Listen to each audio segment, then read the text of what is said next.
ভারতের নির্দেশে দেলোয়ার হোসেন সাইদিকে পরিকল্পিতভাবে হত্যা করা হয়েছে।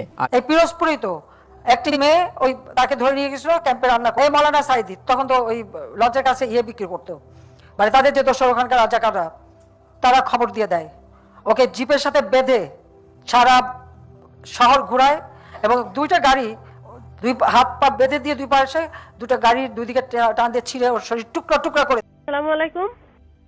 হ্যালো। আসসালামু আলাইকুম। আসসালাম, ভালো আছো? আছি আল্লাহর রহমতে ভালো। আব্বা আপনি কেমন আছেন? আলহামদুলিল্লাহ। আব্দুল সালামের অবস্থা কেমন? এই যে কথা বলেন। আসসালামু আলাইকুম আব্বা। আসসালাম। বাবা জ্বর ছাড়ছে? একেবারে নির্দোষীয় ছাড়ি নাই, কিছু আছে এখনো? জ্বর আছে, তারপরে কিছু খাইতে পারতেছে না, বমি হচ্ছে সমানে। শরীরটা খুব দুর্বল করে দিচ্ছে নাকি? দুর্বল করে দিয়ে গেছে না একেবারে।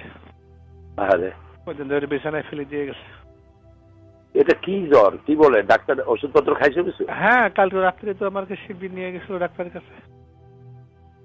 সিজনাল জ্বরে সম্ভবত ধরছে। আচ্ছা আব্বা, হ্যাঁ ওই যে ব্যারিস্টার রাজ্জাক সাহেবের যে অবস্থা দেখলাম, হ্যাঁ। আপনিও এরকম করলে তো ওরা তো আসলে কোর্টের আইনে তো মানবে না। আরে করুক আর না করুক, আমাদের চেষ্টা যা আছে তা করতে করতে কি? তা ঠিক। মানুষের হাতে চেষ্টা যা আছে মানুষ তো তা করে। তারপরে চাঁদপুরে কার একজন মাহফিল হচ্ছিল, সেখানে হয়তো এই যে শাহতলির পীর সাহেবের মাহফিল, সেটা হতে দেয়নি। হতে দেয়নি। এরকমই করবে এখন, বড় ধরনের বিক্ষোভ টিক্ষোভ না ঘটলে বোধহয়। বিক্ষোভ কি? আল্লাহ তাআলার পক্ষ থেকে কোনো লানাত না আসলে তো আর কোনো রাস্তা নাই। আল্লাহু আকবার। লানত আর আসবে কি? সারা দেশ জুড়ে তো লানত এসে গেছে, সব জায়গায় বিশৃঙ্খলা। কি একটা আতঙ্ক ছড়াই দিল ইংলিশ মিডিয়াম স্কুলগুলার নাম করে সারা। এই যে এটা নিজের পায়ে নিজেরা কুড়াল মারা, এই যে কাজটা করতেছে। এখন বিদেশে যে শ্রম বাজার আছে, তারা জঙ্গি দেশের লোকদেরকে নেবে কেন? বরং যা আছে সেগুলো ফেরত পাঠাবে। এই চিন্তা তো মাথায় থাকা উচিত। এই চিন্তাও তো তারা করে না যে প্রায় 1 কোটির মতো লোক বিদেশে চাকরি করে, ওই লোকগুলোর অবস্থা হবে কি? সেনাবাহিনীর হাজার হাজার লোকরা বাইরে আছে, তাদের সম্পর্কে লোকেরা ধারণা নেবে কি যে পুরোটা জঙ্গি দেশ। দেশের এমন বদনাম মানুষে করে। এটাই যদি ওরা ভাবতো ক্লিনটনের সময় ওই সেই বই লেখি ছাড়তো নাকি? আহারে আল্লাহ, এইভাবে নিজের কপাল নিজেরা পোড়ায়। এরা কোনোদিনই দেশের তুমি রাস্তায় গেলে যা দেখবা, চতুর্দিকে খালি বালির পাহাড়, বালুর বস্তা, যেদিকে তাকাবা সেদিকে। দেশ একটা যুদ্ধের প্রস্তুতি চলছে। তাই তো দেখতেছি, পত্রিকায় দেখতেছি তো এরকম। খোদার লানত। আর এই ভারতের জন্য এখন দেশটাকে টেক ওভার করা খুব সহজ হয়ে গেল। একদম ভারত এবং আমেরিকার জন্য এটা আফগান বানাবার একটা পুরা প্লট, এবং আন্তর্জাতিক সমর্থনও পাবে। ঠকাবার জন্য সাহায্য করো। হ্যাঁ, এটা বলবো আর কি। আল্লাহর কাছে মাপ চাওয়া ছাড়া পথ নাই। আল্লাহ হয় মাফ করো, আর না হয় দেখাইও না, আগে উঠায় নাও। আপনি কোর্টে যাবেন কি রোববারে আব্বা? নেন, বোধহয় তাই হবে।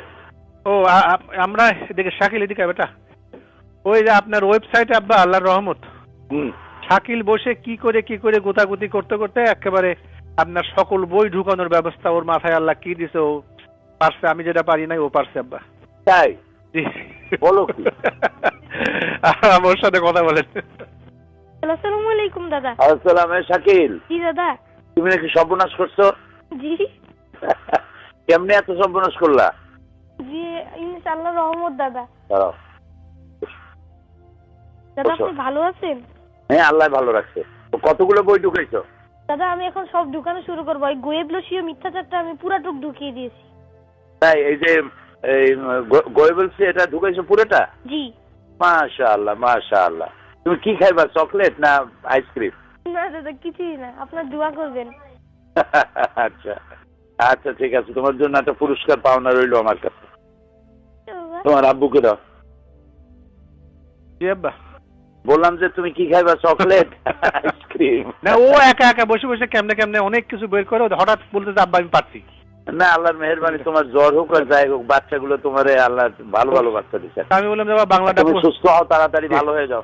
আমিন, আল্লাহ রহম করুক। আল্লাহ পুরো সুস্থ করুক। ওই ইংরেজিটাও দিয়ে দেবো নি আব্বা ওখানে, আর হোম পেজটা একটা লোককে দিয়ে করায়। হ্যাঁ, তারপর হোম পেজটা দিলে আরো ভালো হইবো। না, ইংরেজিটাও দিয়ে দেবো না, আর হোম পেজটা করায় এ করে তারপরে সকল বই দেওয়ার আগে একটা প্রিয়াম্বল দেওয়া লাগে, একটা ভূমিকা। জি জি জি জি, এগুলো দিয়ে দেবো না আব্বা সব, প্রত্যেকটা বই একটু ছোট ছোট ভূমিকা।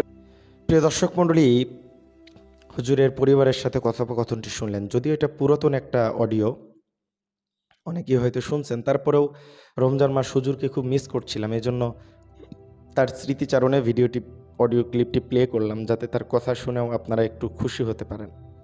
তো দেলোয়ার হোসেন সাঈদী রহিমাহুল্লাহ তার পরিবারের সাথে কথোপকথন করছিলেন, আপনারা সেই অডিও